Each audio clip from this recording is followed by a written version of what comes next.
Shall I share the presentation, Arletta?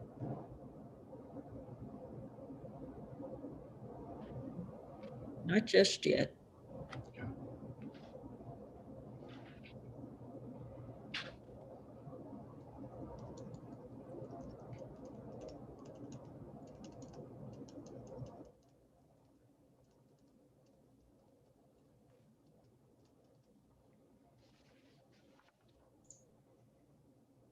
Mr. Chairman, we can begin.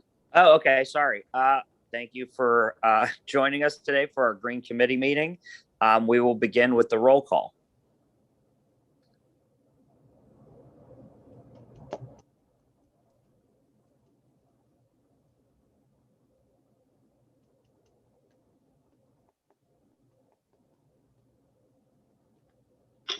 Dr. Gilliam, Present. Mr. Reed Shaw, or I'm sorry, Mr. Weinstein, Corey O'Connor, Here.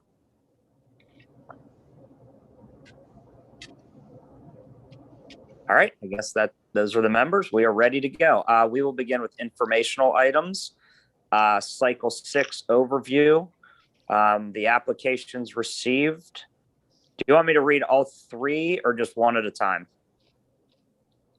That won't be necessary. You Okay. turn it over to Tim now. All right, Tim, you're in charge. Thank you. Okay, so we have informational items. We'll be giving a cycle 6 overview. There are 3 items in there, just a quick overview of the applications that came in.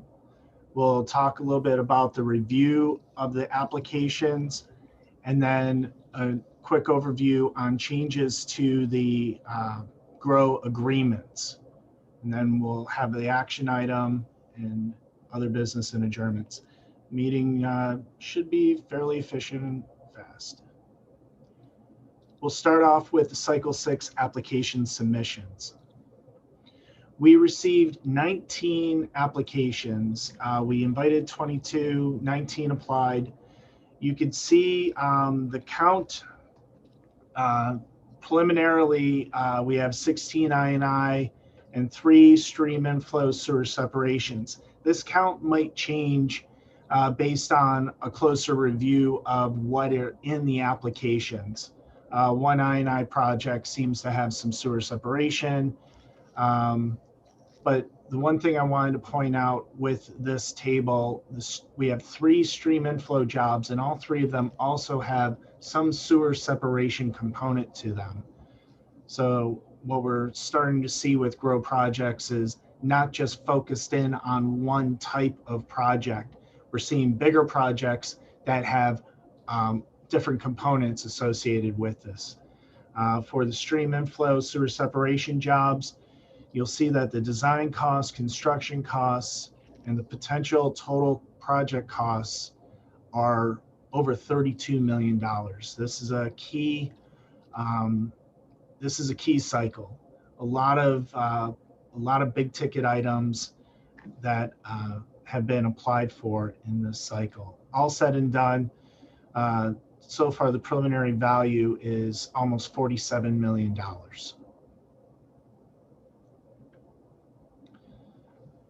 As what we usually do when we talk about the applications that come in, we talk about the top 5 projects.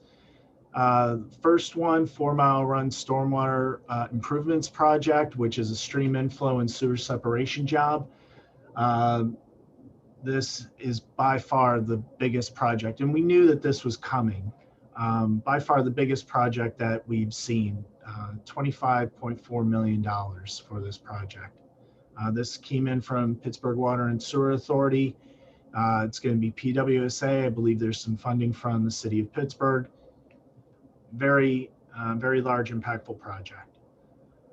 The second Tim, one, sorry, Tim, real quick on that one.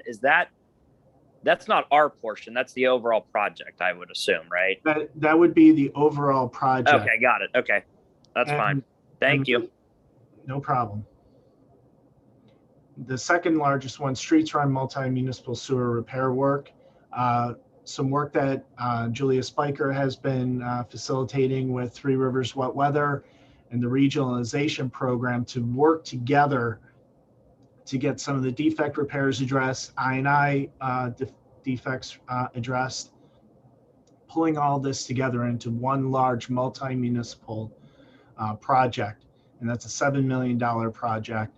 A lot of coordination went into this one. Ravine Street is a 20-year-old project that received previously some GROW awards, which Sharpsburg had rescinded or is planning to rescind upon potential award of this project.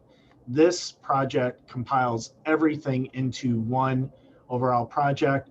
It is currently being constructed by PennDOT in conjunction with ALCOSAN and the municipalities. The fourth one, small diameter sewer I&I from PWSA, $2.5 million project. And then finally, Dewey Street separation, which is a project that we've been trying to work with Etna Borough for some time, and that's just shy of $1 million. A vast majority of the projects are below $500,000, about a little bit above 100,000, mostly below $500,000. This is showing the schedule that goes into the application review process. And we just wanted to share with the committee that we have the applications, and it does take a while to go through all 19 applications. We intend on being ready by early September with some recommendations to provide to the committee. We have every intention on staying on schedule with this one. Some of these projects are fairly complex, and it's going to require quite a bit of scrutiny and review. So, and I'll bring. It's a little difficult to see this. Can you point to the project that was the $25 million one? Which one is that? Like, what row is it? And what's the timeline on that? Well, Dr. Gilliam, this will identify all the different tasks that go into the review of all the projects. I don't go into. Oh, okay, all right, because I can't read it, so I'm not sure what it says. I apologize, Dr. Gilliam. I wanted to show kind of like the scale of how long the review process is. Okay. And I will come back to this in a further slide. No worries. Project scoring and ranking. When we first started the GROW program, we provided the committee a little bit of an update as to, well, what is the process that we go through to assess each application. And when I did that a few years ago, I had 20 slides that went into very specific detail, and I think I've learned my lesson. I've got one slide now. So this is a flow chart that goes through, the various steps and also the scoring criteria. So step one, the municipality or authority sends in the application to our procurement department. The procurement department goes through, make sure that, everything seems to be in order. They put it on the server, and they notify the reviewing team. Myself, Julia, others at ALCOSAN, Jacobs Engineers. Once the applications get disseminated to the reviewers, there are an additional 7 steps that gets looked at. A single step could be reviewed by a handful of people, and each step is somebody either here at ALCOSAN or at Jacobs that is very focused on that task. We have GIS, we have modeling.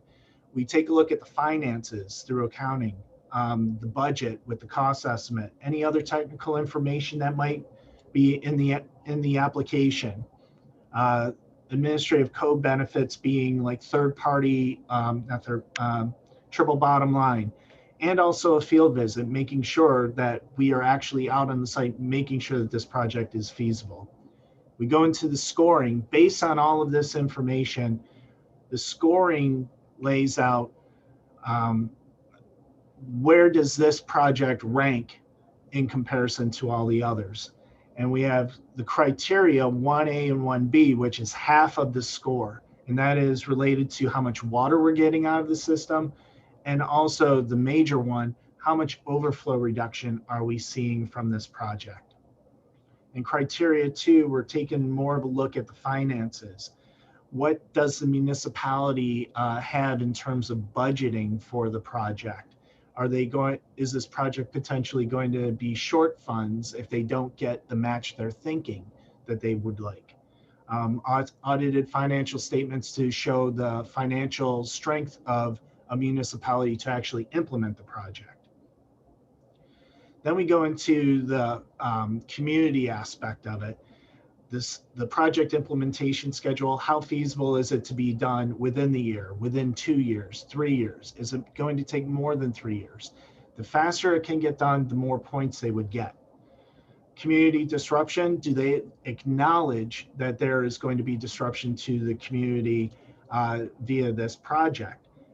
And if they do acknowledge it, or if they say that there will be no disruption, and in our field visit, we acknowledge or confirm that, then they would get more points. If they ignore it, they would get no points for that.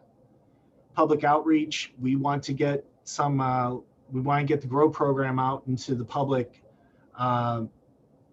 consciousness. So the public outreach is something we ask. How does this project get shared with the rest of your citizens?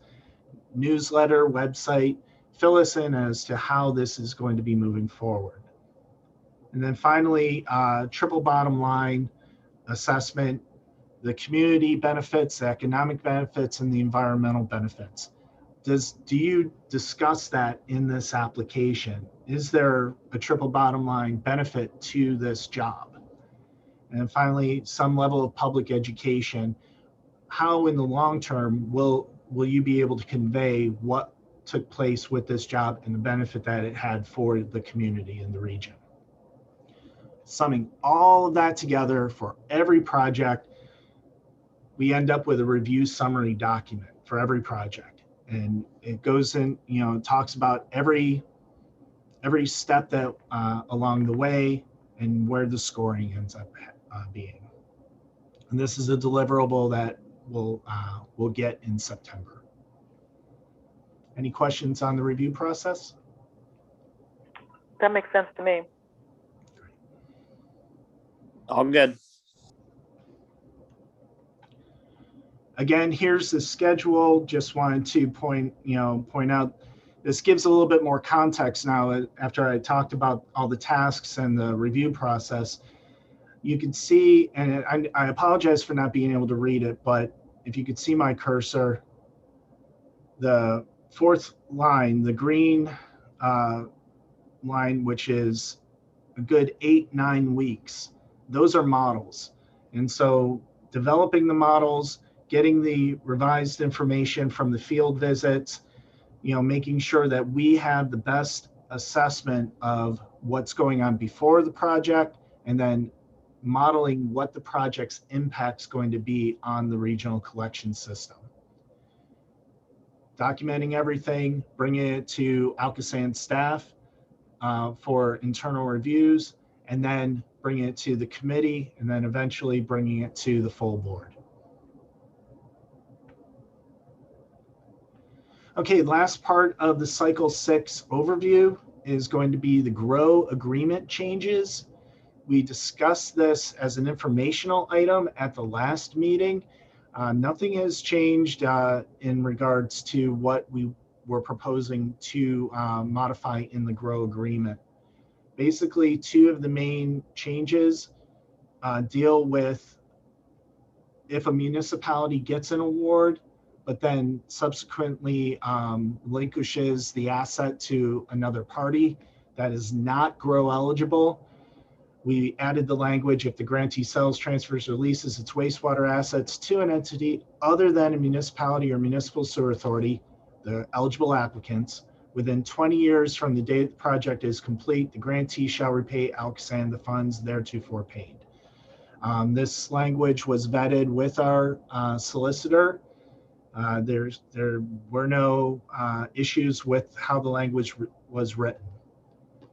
And then the last part is a brand new paragraph at the end of the agreement. If the project includes improvements to regionalized intermunicipal trunk sewers and associated facilities, upon the transfer of said assets to ALCOSAN, all future obligations in this agreement shall be assigned to ALCOSAN and extinguished as to the grantee. This is key. This is focusing in on the 20-year O&M obligation. If a municipality transfers a project over to ALCOSAN, that the O&M obligations fall on ALCOSAN, and we will ensure that the O&M takes place. Those are the I have a main- question. Yes. So paragraph 7, the change there, what was the impetus for that? Has there been an example of that prompted this change? There is something that's going on. I may want to refer to Max in regards to Yes. the reasoning. Right. Paragraph 7 does address other conditions of repayment of grant funds and other types of situations and circumstances. However, we are seeing an increase of interest from public utilities regulated by the PUC of essentially buying wastewater systems from municipalities. We do think that the current GROW grant agreement from cycle 1, 2, 3, 4, 5 address what happens in that event if a municipality used GROW grant funds to fix I&I problems on their lines and then go and sell it to another entity that's not a municipality or a municipal sewer authority, essentially an entity that's not eligible for GROW grants. That we do believe the prior agreements did allow a clawback, but it wasn't express. And so we did put this language in to address that situation that might come up in the future because of a change to the law a couple years ago that made it easier for public utilities to buy wastewater systems from municipalities. So this is something that wasn't in existence when we started the GROW program. It's something that's developed, and as we talked about before, we don't like to change the GROW grant agreement. We like it to be uniform and across all cycles, but every once in a while, as something new comes on the horizon or there is a change of the law, we do need to be flexible, and we do have this ability every cycle to learn from either items or issues that have come up before in the past or due to changes of the law. So that's the specific impetus for the paragraph 7 change. Thank you.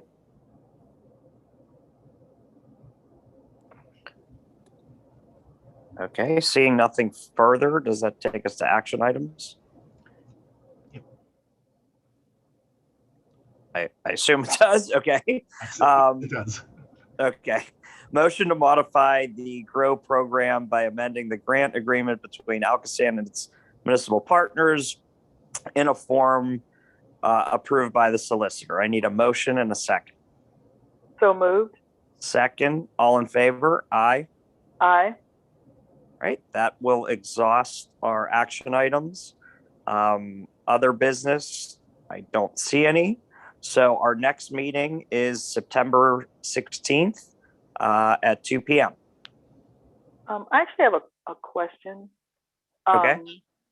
The purpose for raising the ceiling on the total amount that ALCOSAN, the Go Green, would fund was so that we could really have some regional demonstration projects of green infrastructure, that could kind of be flagship, that would, have multiple purposes of benefit, right? And I'm wondering, in looking at the review criteria, do you feel that any of the current review criteria would kind of cover the idea of innovation or demonstration of proof of concept around green infrastructure? I believe, Dr. Gilliam, that the scoring criteria for triple bottom line would fall flat squarely on that. Okay. You really can't, most people will not be able to do a triple bottom line for lining a sewer or building a brand new separated sewer. You might be able to say there is an environmental impact, but maybe not so much a community impact. Right. Green infrastructure definitely keys in on that community impact. And also, okay, thank you, full stop. I appreciate that response. And then also, I guess this is to Corey's earlier point or question. Have we determined what percentage would be supported through the Grow Green funds of the current cohort that we're reviewing? We haven't done that yet, right? That's just the ask. That's the total ask number. We're early in the process yet, right?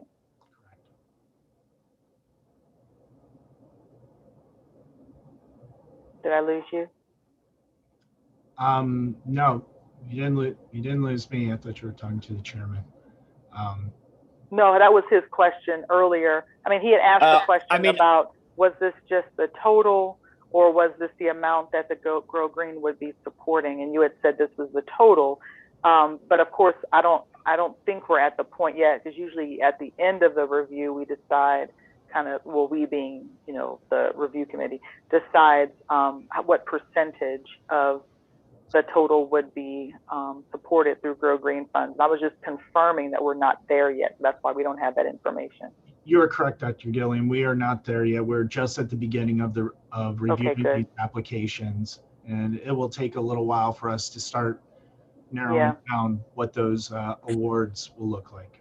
Just making sure I can I just was speak following for the 4 mile run. I know there's already 16 million committed publicly by PWSA. So there's probably some other funds that are coming up for that as well. But that's the total projects in the 25 range ish. It's already, it already has 16 supporting it. That's great. And this is exactly why we wanted to raise the ceiling. And I love the fact that, the group that's promoting that particular project has gone and identified additional funds. And, this is great. This makes me very pleased. I'm looking forward to even, seeing where they fall out on the triple bottom line criteria. So our criterion, I'm really excited about that. So great. Good job. All right. Sounds good. Seeing no other questions, we will adjourn the meeting. Thank you, everybody. Thank you. Thank you.